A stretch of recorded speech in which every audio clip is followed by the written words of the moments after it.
I'm not going to lie.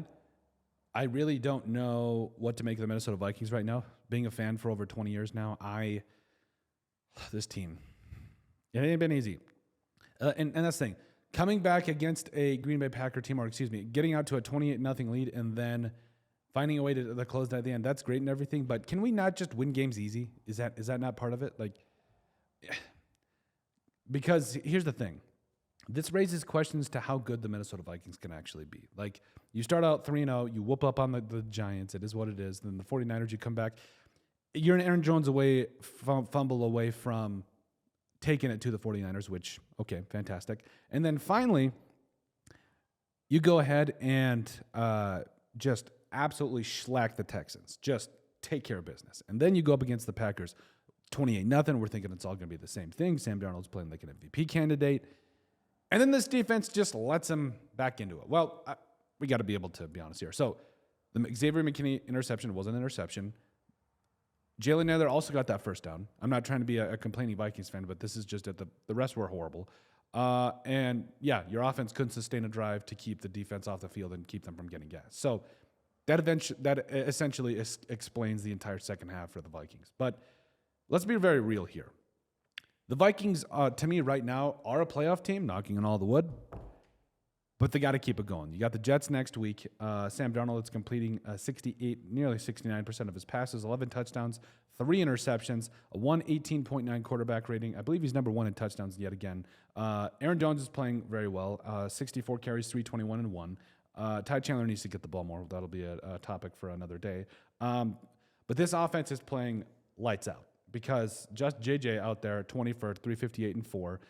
You also got Aaron Jones, who, he just continues to get it done, on both sides of the football for you. So, he's almost got 500 all-purpose yards right now. Jalen Naylor still playing very well. Also, Jordan Addison coming back against the Packers.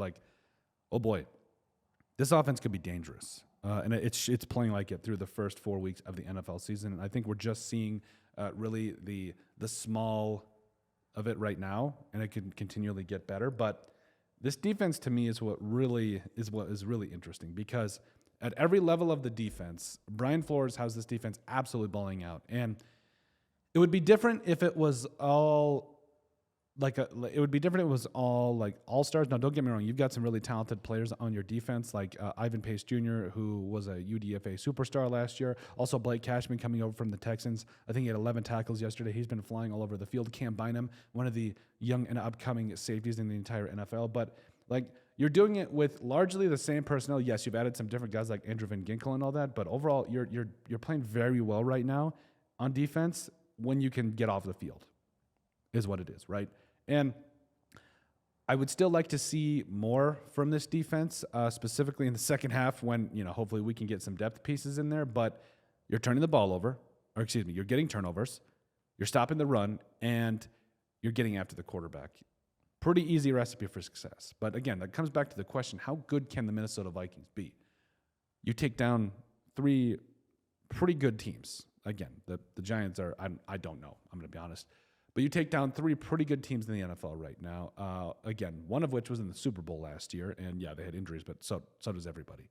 Stop making excuses for the 49ers. But you also have the fact that the Texans are no slouch. And now the Packers, the Packers are the Packers. They're never out of any game as they showed yesterday. So you're number 1 in the NFC North. You are playing with an MVP candidate at quarterback in Sam Darnold. And this defense is playing lights out. Hats off to Kevin O'Connell and Kwesi Adolfo-Mensa for getting this thing done, because things are looking up. But as far as how far good they can be, I think the sky's the limit, but they got to keep it going. But overall, let us know what you guys think. How good can the Minnesota Vikings be? Make sure you guys like, comment, and subscribe down below, and we'll see you in the next video.